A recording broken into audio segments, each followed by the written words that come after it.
Yo, YouTube, what's up with your boy, Sports and Fitness Rants? I'm back, guys. Click that like button. Subscribe to my channel. What's up, y'all? Welcome back, guys. Welcome back. Got another great video for you guys today. As usual, you guys know the deal on this channel. It's all about stopping the lies, stopping the narratives. It's all about putting some respect on Michael Jordan, put some respect on the 80s and the 90s. And I want to thank you guys, man. Everybody across the world, everyone across the states has been supporting my channel, man. Much respect to all you guys out there, man. It really means a lot to me, guys. I'm truly humbled by all the support. So much respect to everybody that's been supporting my channel with your comments, everybody liking the videos. I want to send a special thanks out to my man, Eric C, for the super thanks. Once again, Eric C coming through with the super thanks, man. Thank you for your continued support. It means a lot, man. For real, man. I'm truly humbled by all the support, guys. Truly humbled. And in this video, we're going to speak about how Michael Jordan's era is the 90s. Because for some reason, people seem to think, mostly the LeBron James fan club, they believe that Michael Jordan's era, or they try to make it seem as if Michael Jordan's era was the 80s. Or somehow, right, they fault him and blame him now for going through the grind in the 80s. But Michael Jordan's era was the 90s, y'all. The 90s. And we're going to talk about it in this video. And you guys know what to do, man. Turn the volume all the way up. Hit that play button. Remember, these videos are for educational purposes. And let's roll. So, yes, guys, like I said, for some reason, over the last several years now, and all these narratives and people trying to rewrite the history of Michael Jordan in the 90s, they forget or seem to forget that Michael Jordan's era was the 90s. That was Michael Jordan's era. Yes, Michael Jordan came in 1984-85 season, but as we all know, his era was the 90s. And why am I doing a video and why am I talking about this? Because for some reason now, a lot of the people in the media, right, the media, a lot of the LeBron James fan club members, a lot of these fake NBA fans, right, they're not real basketball fans, I've told you this. They like to now tear down Michael Jordan for saying that he can never beat Larry Bird and he couldn't beat Magic Johnson until he got old. And he couldn't beat Isaiah Thomas until they got old. Right? They try to say all these things and they try to make it seem as if Michael Jordan was a failure in the 80s, as if Michael Jordan his era was the 80s. When in fact, all these players that they always mention, the Larry Birds, the Magic Johnson, Isaiah Thomases, that was their era. Their era was the 80s. Does anybody associate Larry Bird, Magic Johnson, Isaiah Thomas with the 90s? No. Right? The players that are associated with the 90s, Michael Jordan's contemporaries, those are the guys that he should be being judged against. Those are the guys that he was beating. Those are the Hall of Famers that he kept from winning.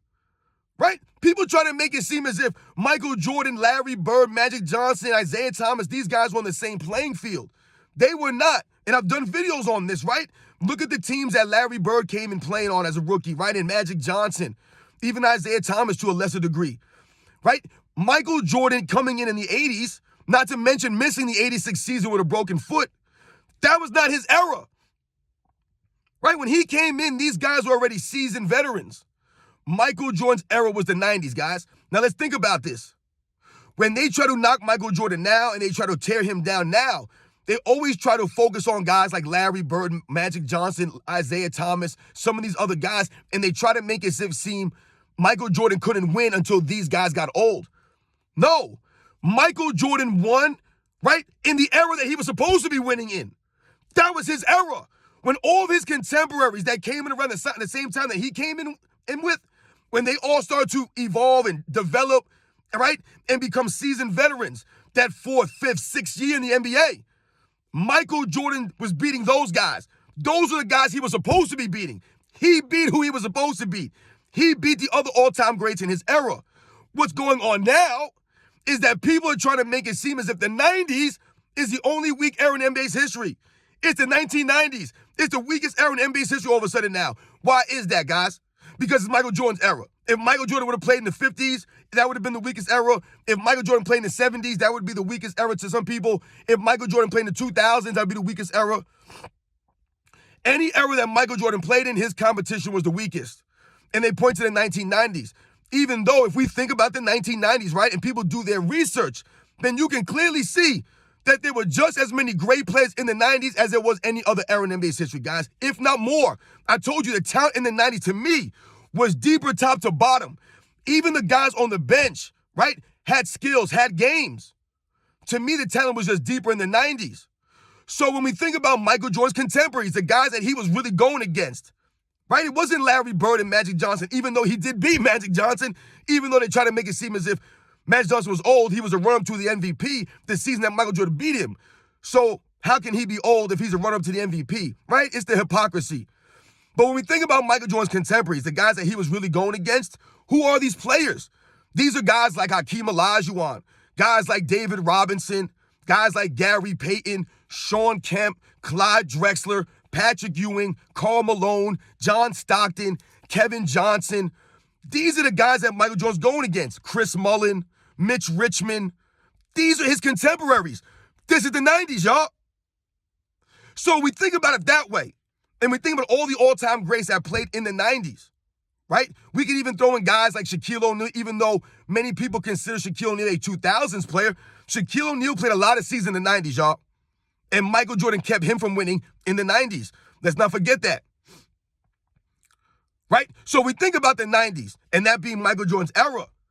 Let's think about someone like Karl Malone, Charles Barkley, right? There were many, many people who, at the time of the 90s, had Karl Malone as the greatest power forward of all time, right? There were some people that said maybe Charles Barkley, because up until that point, who were people arguing? They were arguing guys like Bob Pettit as the greatest power forwards of all time, right? And people were saying that Karl Malone was the greatest power forward of all time in the 90s. This is what they said. When we think about someone like John Stockton, there were many people who argued that John Stockton was the second greatest point guard behind Magic Johnson in the 90s. Many people said that. Whether or not you agree is irrelevant. People were arguing this point because of the greatness of John Stockton. Right? Even to this day, you can argue John Stockton is top 3, top 5 point guard in NBA's history. That was the 90s.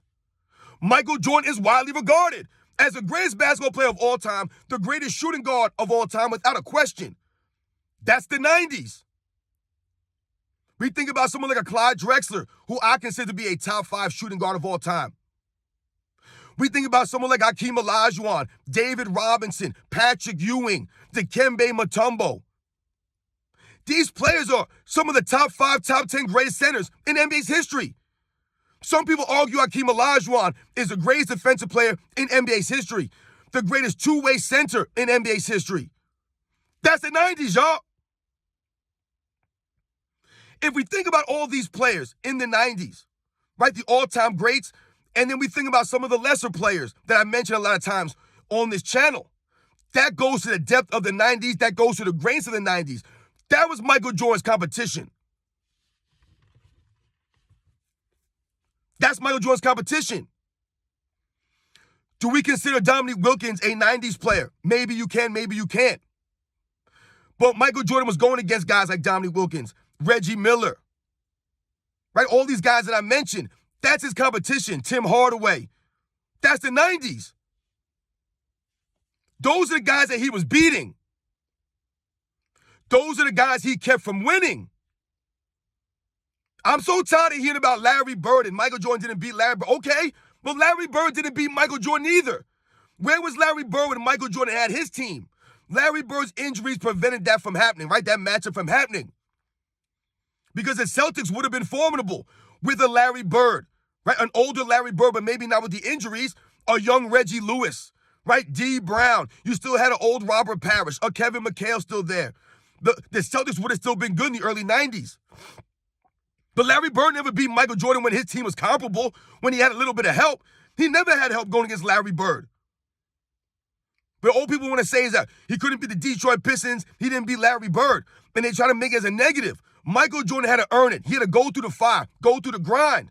He had to battle against those teams in his early years. He didn't have the same kind of help as the Detroit Pistons did. I love, once again, how Michael Jordan is always held to a higher standard. So once again, he's tormented and criticized for the 80s when that's not his era. But when we talk about his era, they try to say that his era was weak.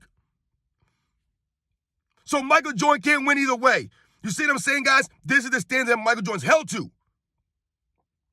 Right? He wasn't good to win the 80s, And then when he finally was winning, when he got a little bit of help, that era was weak. Even though, like I said, Karl Malone was being regarded as the greatest power forward of all time in the 90s. John Stockton was regarded as a top 3, top 5 point guard in the 90s. Michael Jordan was regarded as the greatest player in the 90s, the greatest shooting guard in NBA's history. You had guys like Charles Barkley, all the greatest centers. Hakeem, David Robinson, Patrick Ewing, Mutombo, Shaq, Alonzo Mourning, Rick Smits. There were a lot of great centers in the 90s. That's Michael Jordan's competition. Those are his contemporaries. Right? The Chris Mullins, the Tim Hardaways, the Mitch Richmonds, the Reggie Lewis, Reggie Miller, Clyde Drexler. This is Michael Jordan's competition. That's the 90s. Larry Johnson. Right? All these guys, man. Those are his contemporaries. Those are the guys that he was supposed to be beating, and those are the guys that he beat. He beat who he was supposed to beat. We think about all the eras in NBA's history. Right? They beat the guys and they went against the guys in their eras. Only Michael Jordan gets criticized because he didn't beat Larry Bird. Or he couldn't beat the bad boy Pistons until he got a little bit of help. Right? He had to wait for these guys to develop. He had to wait for Scottie Pippen and Horace Grant, B.J. Armstrong. Right? He had to work on these guys in practice. He had to hound Bill Cartwright and John Paxson, Craig Hodges, Stacey King, Scott Williams. So yeah, guys, as you can see, man, we must always remember Michael Jordan's era is the 90s. The guys that he went against in the 90s were all-time greats. Some of the greatest players in NBA's history were in the 90s. I told you, probably the deepest era to me was the 90s. These guys were deep, man. The game was well-balanced. You had shooters, right? You had post-up players. You had high flyers. You had athletic guys. You had great defensive players, great coaches, right? Great role players. Players knew their role. They played their role. They respected their role. There was no shame in being a role player in the 90s. We respected all these guys for what they brought to the table, man. The Sixth Man of the Year was a highly respected award. You got props for that, right? All these role players were valuable pieces to championship teams, to help teams. There was a lot of balance in the 90s, man. The Chicago Bulls dominated the 1990s, due in a large part to Michael Jordan's greatness, always raising his level of play. We've talked about this, guys. Michael Jordan never had a bad series, guys. Never folded up. Always won when he was supposed to win. That's not easy to do. The man's what, 24-0 in home court advantage in the playoffs? 24-0? I told you, no other all-time great is undefeated when they had home court advantage in the playoffs. No other all-time great, guys. Go check the history books. Not even Bill Russell is undefeated with home court advantage, guys. Tim Duncan, Kobe, LeBron, Shaq, Oscar Robertson, Jerry West, Wilt Chamberlain, Kareem Abdul-Jabbar, Magic Johnson, Larry Bird. They all lost a home court advantage at some point in their career. Never Michael Jordan, guys. Never Michael Jordan. Think about that. That's dominance. That goes to him raising his level of play. That ain't got nothing to do with the competition he's going against, because these guys were all-time greats. All-time greats. Michael Jordan dominated his entire era, and his era was the 90s. It was not the 80s. It was not the 80s. Think about it, guys. All the LeBron James fan club members that like to throw that stuff out about Michael Jordan losing the 80s to the Celtics and the Pistons and stuff like that, they think they're saying something smart. Where was your boy LeBron James when he first came in the 2000s? Right? He came in what, the 2003, 2004 season, right? Similar to Michael Jordan coming in the 80-45 season. Where was LeBron James' dominance? Right? He didn't win any championships in the 2000s. No. He went to the NBA Finals in 07 and got smoked. 4-0, in large part due to his failures, because he wasn't ready for the moment. Where was LeBron James? He didn't win until he had to stack the deck and build a super team. That's when he finally won, in the weak 2010s. The weakest Eastern Conference in NBA's history, the 2010s. That's LeBron James' era. That's the weakest era in NBA's history. The 2010s. Flopping at its finest, super teams at its finest, lack of competitiveness. That was the beginning of the end for the NBA. All the three-point chucking, no defense, no heart, no grit. Everybody about the money. The self-entitlement era. That's what LeBron James gave us. His era was the 2010s, just like Michael Jordan was the 1990s. And LeBron James did not dominate his era. Did LeBron James dominate the 2010s? No, I don't think so. I don't think so. Other teams and other players won under his watch just as much as he did. Super team versus super team. And LeBron James still couldn't win that. Michael Jordan's era was the 90s. Let's remember that and put some respect on the guys in the 90s, man, because some of these guys were all-time greats. Some of them were the greatest players at their positions at the time of the 90s. And Michael Jordan dominated all those guys, man. So shout out to everybody playing in the 90s, man. Shout out to Michael Jordan. And all this stuff that people try to make it seem like Michael Jordan was a failure in the 80s and that Michael Jordan could have beat this guy, couldn't beat this team. That was not his era. When Michael Jordan got a little bit of help, right? When he finally got these guys to develop a little bit, when everything was all even, Michael Jordan was able to raise his play above all the other guys. He was able to raise above Charles Barkley and Patrick Ewing, right? He was able to raise above these guys, Clyde Drexler, raise above Magic Johnson in 1991, right? Raise above Karl Malone, John Stockton. Raise above Gary Payton, Shawn Kemp. All the battles he had in the Eastern Conference going against Tim Hardaway, Alonzo Mourning, Patrick Ewing, Charles Oakley, John Starks, Reggie Miller, Rick Smits, Chris Mullin, Mark Jackson. Going against Dominique Wilkins, Mookie Blaylock, Kevin Willis and the Atlanta Hawks. Mark Price, Brad Daugherty and the Cleveland Cavaliers. These are Michael Jordan's contemporaries. Kevin Johnson, right? Charles Barkley and the Phoenix Suns. Charles Barkley on the Philadelphia 76ers with guys like Hersey Hawkins. These are Michael Jordan's contemporaries. These are the guys that he was playing against. That's his era. Wasn't a weak era, right? Once again, these are the narratives that we're here to stop, y'all. This is them trying to rewrite the history. They're trying to rewrite it. I watched this stuff growing up. These guys were good, man. They gave effort. They had heart. They had grit. They respected the game. They showed up to work, man. No, they didn't get all this money. They still showed up. They competed. It mattered to them. Damn all this stuff now, and people are going to try to tear these guys down. These guys are taxi cab drivers. These guys weren't that athletic, blah, blah, blah. Why? Because they didn't chuck up a bunch of threes and carry the ball and travel all over the court? That's the idea of skill now in this era? Michael Jordan was the most popular player in the most popular era, and Michael Jordan dominated one of the most talented eras in NBA's history. Just look at the names, guys. Watch the footage. Do the research. Hall of Famers, all-time greats all over the court, man. And really, really good players. You guys know the deal, man. I'll catch you guys on the next one.